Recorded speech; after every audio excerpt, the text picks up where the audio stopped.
Hi everybody and welcome back to IZDWF channel. This is the fourth of a video series about a complete vector XY CRT based monitor suitable for my Asteroids original arcade PCB. All the previous episodes are linked in the video description and the future episodes will be added as soon as they are published. Before continuing, let me introduce the sponsor of this video. JLC PCB. I have realized many of my projects with JLC PCB. They make good quality PCBs at amazing prices. Whether you are a hobbyist or a professional electronic engineer, JLC PCB can suit your needs for fast and high quality PCBs. You can use your favorite design tool and submit the Gerber files on their website. Or you can use the online design and simulation tools that are very convenient. Or you can simply submit the design files of any shared project. And after that, you just get the PCBs delivered at your door. So be sure to check their website for latest prices and offers. The link is in the description down below. So far, we have seen the CRT power supply details. Now I realized a suitable one for my 11 inches black and white tube. This video will be instead focused on the deflection circuits and yoke coil. This is the part that makes the electron beam move over the screen surface and draw all the images we see on a vector monitor. But before we begin, the usual warnings. CRT are surrounded by very dangerous voltages. These circuits are not intended for untrained people.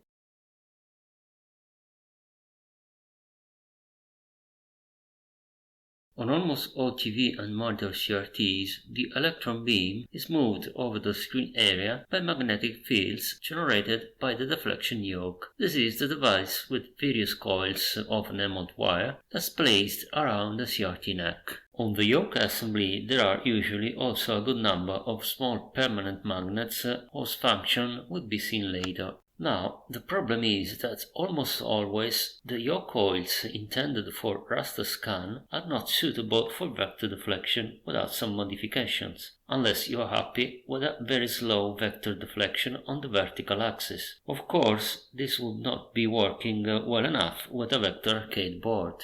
To better understand why this happens, let's look again at the raster scan mechanism, where this time I've added some approximate times valid for the European TV PAL system, but very similar for any old TV standard. As you can see, every single horizontal line is drawn in 46 microseconds, then the beam quickly returns to the left border to start another line. However, on the vertical axis, the beam advances from top to bottom at a much slower rate, so a complete frame needs about 18 milliseconds to be scanned vertically. These very different speed requirements usually are reflected into the properties of the horizontal and vertical coils of a raster scan yoke. Let's see a quick measurement of the old TV coils.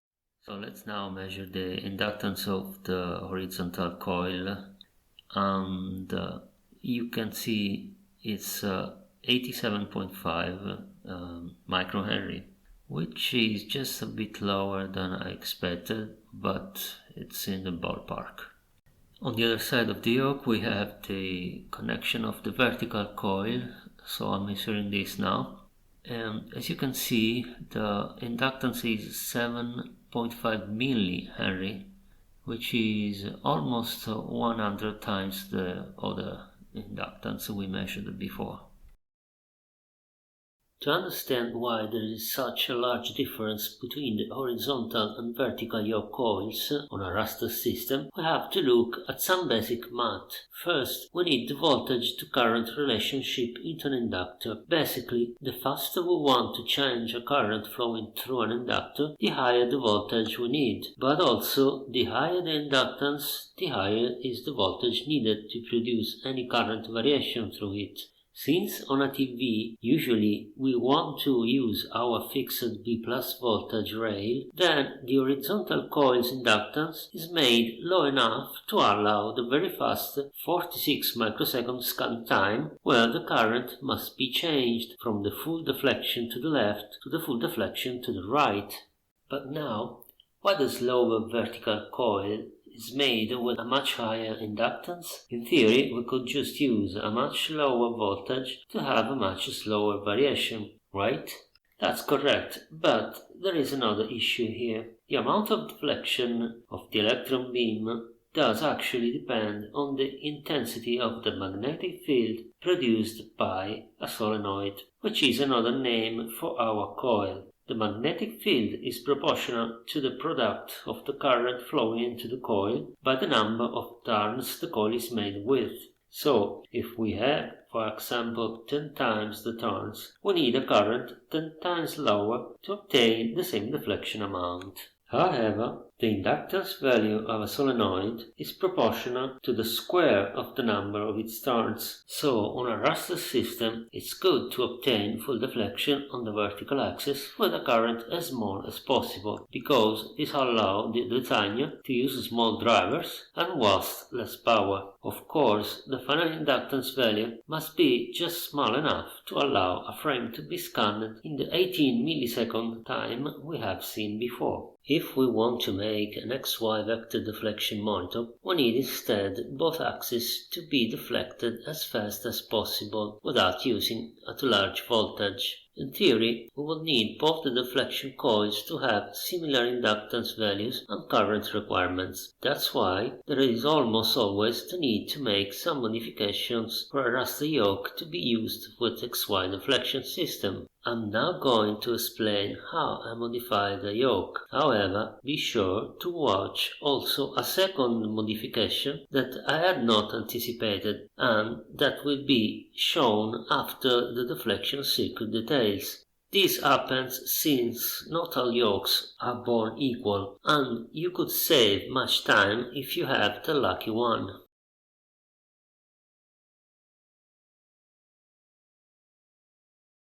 Now that I've explained why it's usually necessary to rewind the vertical coils, let's see what I did with the yoke on my CRT. I found a good video that shows how to rewind the vertical coils on a CRT yoke. I have put a link to it in the description down below. Of course, I needed to remove the yoke assembly from the CRT neck. The first step is to unscrew and remove the clamp that holds the yoke in place. Then there was this drop of glue still holding the yoke to the CRT glass. So I have gently tried to separate the glue from the glass with a cutter blade, and that worked. Now the yoke was free and easy to slide out of the neck. At this point, the ring magnet's assembly could be separated entirely from the rest of the yoke, as it was held only by a few clips. This is a very good thing, because these ferrite magnets are extremely fragile and will break easily if removed without great care. Unfortunately, I had to stop the disassembling at this point, because there seemed to be no way to remove the black plastic part with the solder posts without deforming or removing the horizontal coils, and of course we need them intact. Also, the clamp holding the ferrite core halves together doesn't look like it can be removed easily, so at this point I needed to change my plans. I started to look in the old TV part boxes, looking for deflection yokes of the right sides for my 11-inch CRT. Only two had the correct physical sides. This is the first one, but unfortunately this one doesn't have any neck clamp anymore, and it's also missing the circular centering magnets. And even this one seemed to be very difficult to take apart without upsetting the horizontal coils. However, it's slightly easier than the original one, because the clamp holding the ferrite core at least has a screw. However, I could separate the vertical windings from the rest of the yoke by cutting the plastic ring on the larger end of the yoke. However, I did not attempt to rewind this yoke because I feel it would be troublesome to use this one with no clamp and no ring magnets. Luckily, there was yet another yoke with suitable sides. This one looked immediately much better. First of all, it has metallic ring magnets that can't be broken easily, and second, the plastic assembly is made of two halves, so it can be opened easily and reassembled after rewinding the coils. This yoke has also a good number of geometry correction magnets that I'm not sure would be needed, but I can always remove them later on. This yoke was donated by a DEC VT320 terminal that had a burnt flyback transformer. Unfortunately, the plastic collar started breaking as soon as I tried removing the magnets. However, this is the last yoke, so I must go on with the project anyway. Another plastic bit was broken soon after the first. I figured out I could try to glue all back together when finished with the new coils. Here I'm testing that the ring magnets produce indeed a magnetic field. This one is happily holding a little resistor with tinned iron terminals. And by the way, each horizontal winding is made with 4 parallel conductors, each having a diameter of 0.35 mm of copper that becomes 0.37 mm with the enamel layers. If you have seen the previous episodes, you should know that this construction is needed to reduce the AC resistance of these windings to create a fast flyback pulse, on the raster system of course. Before starting disassembling the core, I marked all the information I'll need later for assembling it back. For example, where the horizontal coil wires are soldered and what's the correct orientation of everything.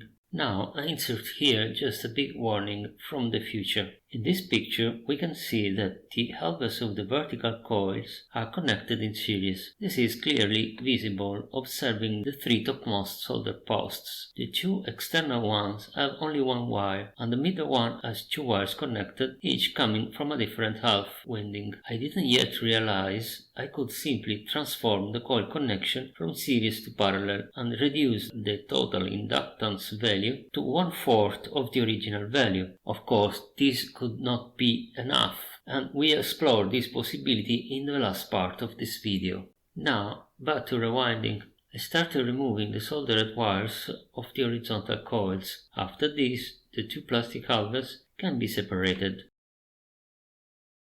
One half is still secured to the ferrite core using a kind of hot glue. You can use various heat sources to soften and remove this kind of glue, for example a hot air gun. I prefer however to use an old solder iron tip with the temperature set to approximately 200 degrees Celsius. That will melt the glue without burning it. After removing the various parts, the old glue must be carefully detached and disposed. Now, the clamp holding the ferrite core halves together can be loosened. And at this point I can start cutting the old wire, as there is no way to unwind it easily with all that glue. Little by little, just keep on cutting through all the vertical windings. They are the external coils wound around the core. After the first half is completely cut, I marked where the core meets the clamp joint that I have just removed. Of course, on the other side I've marked where the screw is supposed to go. It is also important to mark where each coil winding starts and ends on both cores, so we can fill the same space with the new windings. At this point, the 2 ferrite cores can be separated from the plastic assembly by softening and removing a lot of glue. Be extra careful in this step because the ferrite is extremely fragile and can break even if dropped by a few centimeters. I have in fact broken a few cores of old VGA monitors when practicing on disassembling the yokes. We also want to be extra careful in not damaging the horizontal windings that are now exposed when removing the ferrite core. Once the cores are freed, the last step is again softening and removing the remaining glue and the cut bits of wire. I've tried to remove as much of the glue as possible, but I didn't remove it all since the risk of breaking the ferrite is too high. In this picture we can see the 2 horizontal coils when all the rest has been removed. Meanwhile, I tried to glue back together the plastic assembly holding the ring magnets and the neck clamp using regular cyanoacrylic glue. At this point, I added the new windings to the first half of the core. I have used 0.5 mm diameter enameled wire, but the size of this wire isn't super important. What I am aiming to is obtaining a similar inductance of the horizontal coils. Notice the gap I've left at the center. This is because the original coils had a similar gap in the center, but I should have probably made a continuous layer instead. I secured the start of the winding with a new drop of hot glue. I try not to leave any gap between adjacent turns on the shorter side of the core. Of course, on the broader side of the core, the turns must be spaced a bit, and I try making the gaps as even as possible before reassembling the yoke. I could win 60 turns on the first half, so that's the same number of turns I'll be winning on the second half too, as they must have identical inductances. However, if you have a similar sized yoke to rewind, try fitting as many turns as possible without leaving the central gap, as instead I have done here. Now, when rewinding the second half, we must follow the same direction of winding when the cores are placed in the working position. I think the images are clear enough. In other words, what we want is that the two magnetic fields are produced in the same orientation when the current flows in the same direction on both halves of the core. Otherwise, the two magnetic fields would cancel and there would be no deflection of the electron beam. Now I can slide the clamp halves between the winding and the cores and reinstall the rewound cores. Of course, the old orientation must be respected. The core gaps must end in the same spot they were originally. I melted a bit of glue again to hold the core in place once oriented correctly. At this point, I've connected the two new vertical coils in parallel. In other words, the wire ends that are close on each side are twisted and soldered together. Of course, the layer of enamel must be scratched away from the wire ends before soldering them. After reassembling and soldering all wires back to their posts, I've measured the resulting inductance and DC resistance. The rewound deck yoke has an horizontal inductance of 114 microhenry. That was of course unchanged, and the new vertical coils have a parallel inductance of 87 microhenries now. I've also measured the horizontal coils of the first unknown and incomplete yoke, just for curiosity. Of course, the plastic clips holding the ring magnets broke again as soon as I attempted to put them back in place. After some research in the part boxes, I found a big plastic nut. Then I've sanded it down to make it a bit thinner, just enough to make it fit in the right space. It must exercise enough pressure on the magnets to keep them from rotating freely, but still allow both magnets to be rotated by hand to center the picture on the CRT screen if needed. Here is the rewound yoke side by side with the original one of my CRT. If and when it works well enough, I'll add some more glue on the perimeters of the new coils after trying to have them spread as evenly as possible. And here is the new yoke sitting on the CRT neck, ready for the first tests.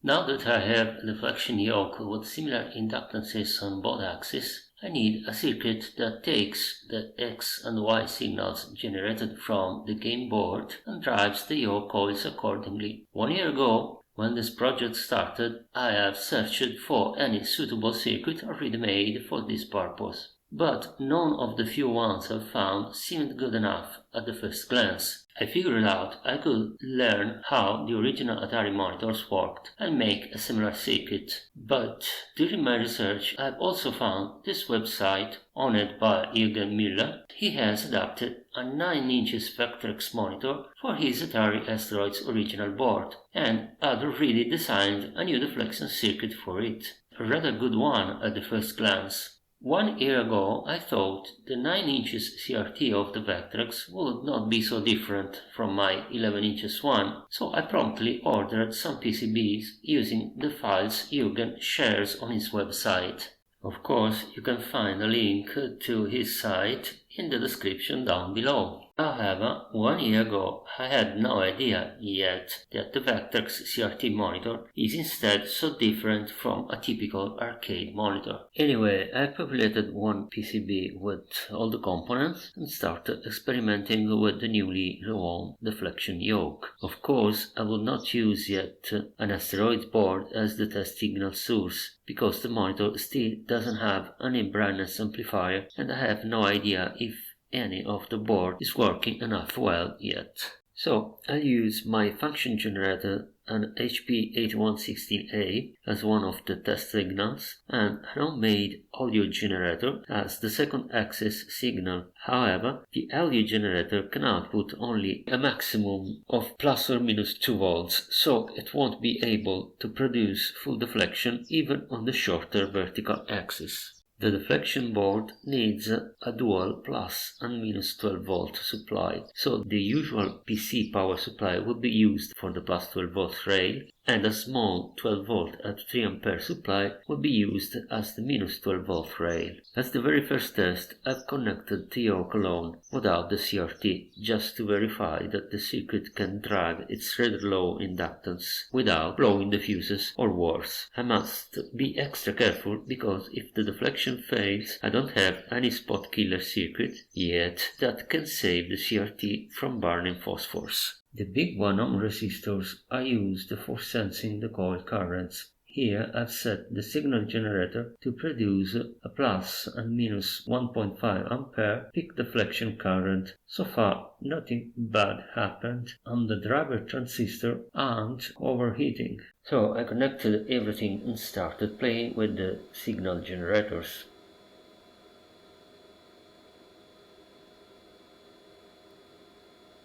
The cathode is simply grounded and the brightness can be controlled by a potentiometer. As I expected, the vertical deflection is not much wide, since the signal generator has not enough output voltage. However, even on the horizontal axis it's not possible to obtain full deflection, even pushing a 20 volt peak-to-peak signal. Notice also how the image looks compressed on the horizontal extremes, like if the driver circuit is running out of gain maybe. I have also tried to swap the 2 signal generators, but also on the shorter vertical axis it's not possible to achieve full deflection. The gain compression is still evident. As I feared, the low inductance values of the deflection coils require high currents to produce enough magnetic field. This small deflection is already requiring a 4 amperes peak-to-peak drive. Clearly, I must go back to the drawing board.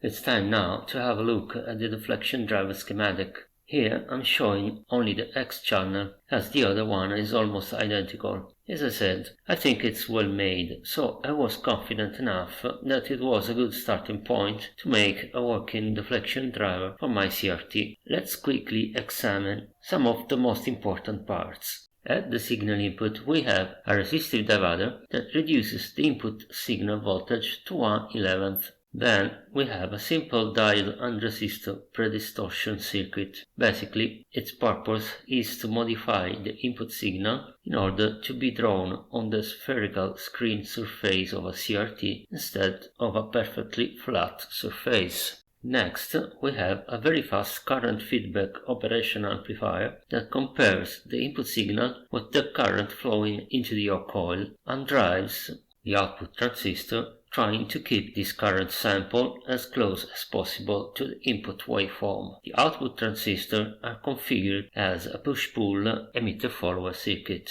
A 1 ohm non-inductive power resistor produces a voltage proportional to the coil current, and the signal is fed back to the operational amplifier. And last, we have a crossover distortion reducer. In fact, bipolar transistors need at least 0.7 volts from base to emitter to start conducting. So, if a driver amplifier is connected directly to the transistor basis, it will need to jump a full 1.4 volts peak to peak across the 0 volt level to make the output cross the 0 volt level of any small amount. The time needed for the voltage jump, of course, creates a distortion on the output signal. The added diode and resistor reduce the crossover jump from 1.4 volts to 0.7 volts in this case. Of course, the circuit works very well on the Vectrex CRT that has deflection coils inductances of about 400 microhenries and a quite low anode voltage that allow full deflection with less current.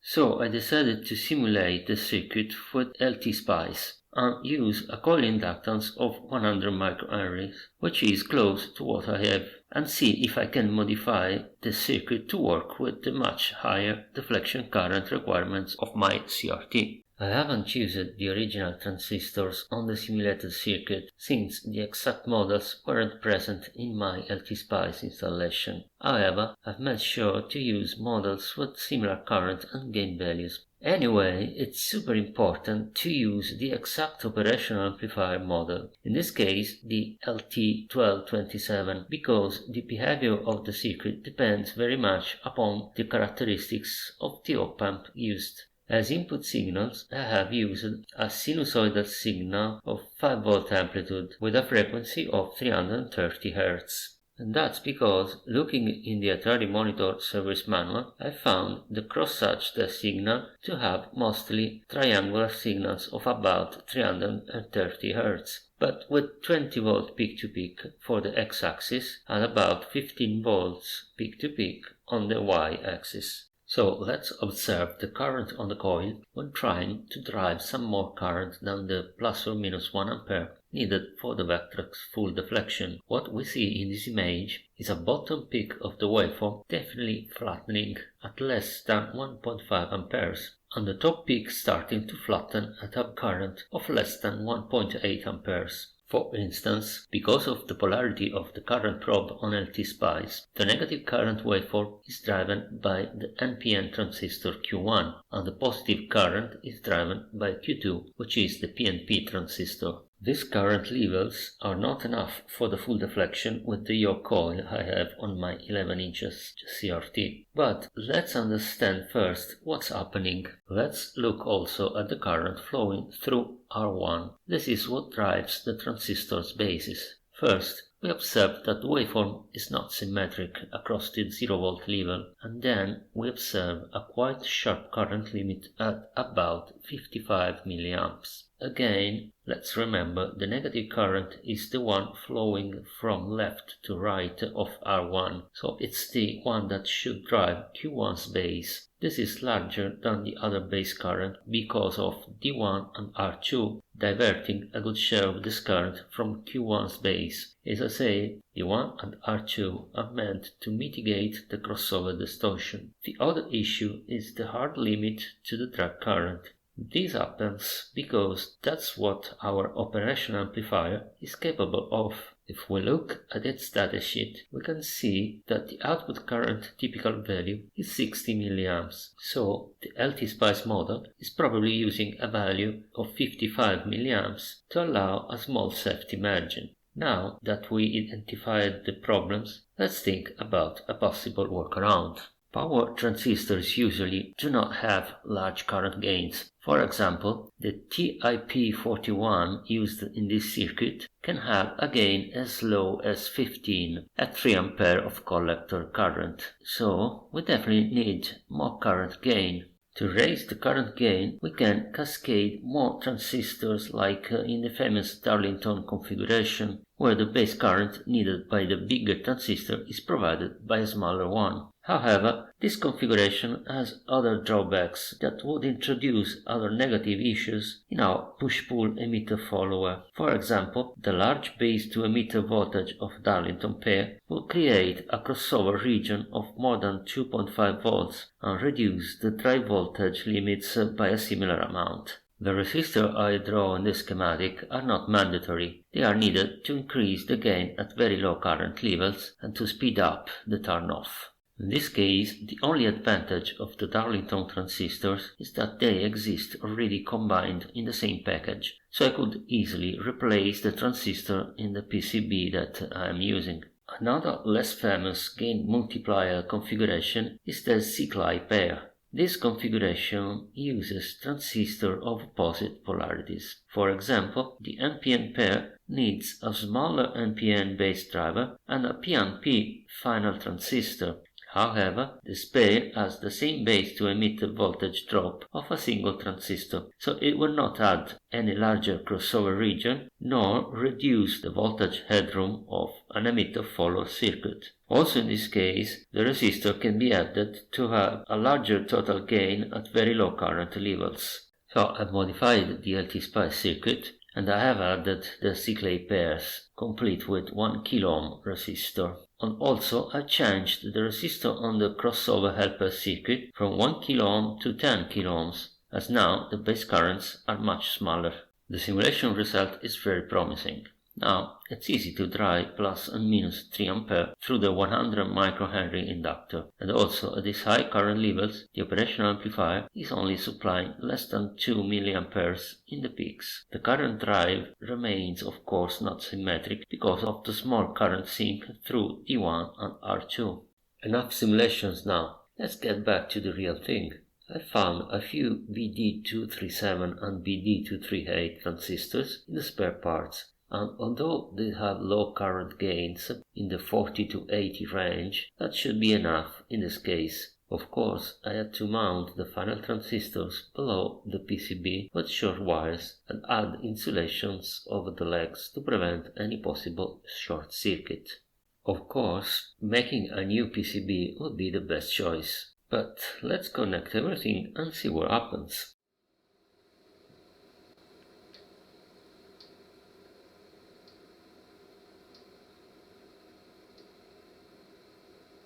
Now, by increasing the input voltage, the deflection amplitude can easily cover the whole horizontal screen surface.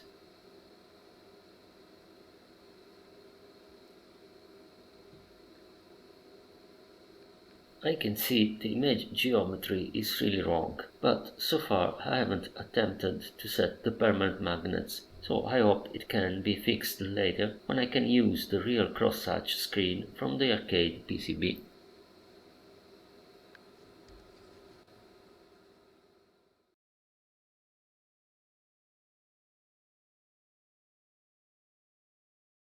So, is everything sorted out now? Well, not yet. My CRT at about 8.5 kV of anode supply needs plus and minus 3 A of current in the horizontal coils for full deflection. That's a current still under the maximum ratings for the final transistor that have been used in the driver circuit. However, with plus and minus 12 volt supply, the power dissipated by the transistor gets really high. The datasheet gives a maximum of 65 watts at a transistor case of 25 degrees Celsius, which is nowhere near the real case temperature, even with a large heatsink. In fact, the whole heatsink where the transistor are mounted gets quickly hot. Clearly, I must find a way to reduce the current needed to drive the yoke. When I have rewound the vertical coils on the deflection yoke, I've shown that both the vertical and the horizontal section are made with two identical halves. After rewinding the vertical halves, I've just connected them in parallel by joining the beginnings of the coils together and then put the ends on the other side. This is called the parallel connection. Of course, each half has the same turns, so it will have a certain inductance, let's call it LC, and a resistive loss, let's call it RL. It will also require a certain current, ID, to produce the needed magnetic field necessary for full deflection. Now, a combination of parallel inductors will be lower than the components, and two identical inductors connected in parallel will result in exactly half the original value. This means that with our available drive voltages, we can make the current change faster the lower the total inductance of the yoke. So in the parallel connection, we can have the fastest possible deflection with a given drive supply. However, our driver circuits need to source and sink a current that is equal to 2 times the ID for generating the full deflection magnetic field. The resistive losses that are actually frequency dependent, will subtract a certain amount, V loss, from our drive voltage. Now, what happens if instead we connect the two halves of the coil in series? This is done by connecting the end of one half with the beginning of the other half. The first thing we notice is that now our drive circuit will need to source or sink only one time the full deflection current, as it flows first on one half, then flows on the other. This is exactly what I wanted to reduce the drive current. But now there are two drawbacks. Two identical inductors connected in series will have a resulting inductance that is 2 times the inductance of the single coil, so the series connection will have exactly 4 times the inductance value of the parallel connection. This means that with our chosen voltage rails, the current variation that we can force will be 4 times slower. The other issue is that the voltage loss due to resistive effects is now 2 times the loss we had with the parallel connection. However, this voltage loss should not really have a big effect and could be mitigated by using a wire with a larger section if really needed. The bigger effect is surely the slowdown imposed by the higher inductance of the series connection. So I changed the value in the simulated circuit to 440 microhenries, which is what I expect from the horizontal section if I change it from the parallel connection to the series connection. I determined it will swing to full deflection from side to side at about 4.2 kHz with plus and minus 12 volts supply. I think this is an unrealistic deflection signal, however, so to know whether it will work well for the Asteroids PCB or not, the only option is connecting the real one and see the resulting images. I think, however, the small vector steps would be fast enough even with the 400 microhenry coils. Otherwise, the only other option is using bigger transistor and a bigger heatsink, or using the series connection with a large power supply voltages.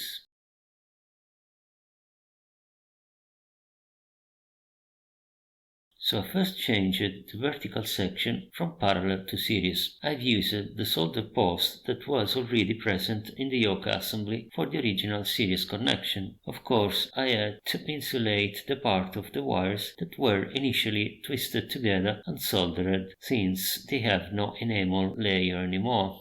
The resulting inductance is almost exactly 4 times the original measured 87 microhenries when connected in parallel. Then I did the same for the horizontal coils. In this case, however, there is no free post to solder the joint between the two halves, so I have just left it in a suitable spot, making sure it doesn't touch any other metallic part. It will be secured with some hot glue once I can make all the tests with the arcade PCB and make sure I don't have to get back to the parallel configuration. The measured inductance is of course very close to 4 times the original value of 114 microhenries, so I can put everything back together and do some more real deflection tests. I have set the signal generator to have almost full horizontal deflection end to end. Then check the deflection current on the sense resistor. As expected, the current needed is now only plus and minus 1.5 amperes.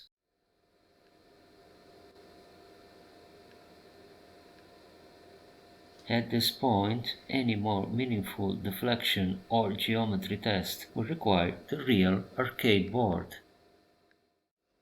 But before that, I must still design a cathode amplifier to modulate the trace brightness and a spot killer circuit to immediately cut off the beam in case any deflection signal is missing or the deflection circuit fails in any way. These two circuits will be shown in the next video of this series. So this is all for this video. If you have any question, please leave it in the comment section. I hope it was an interesting journey into the magnetic deflection of an electron beam. So see you next time, and thank you for watching.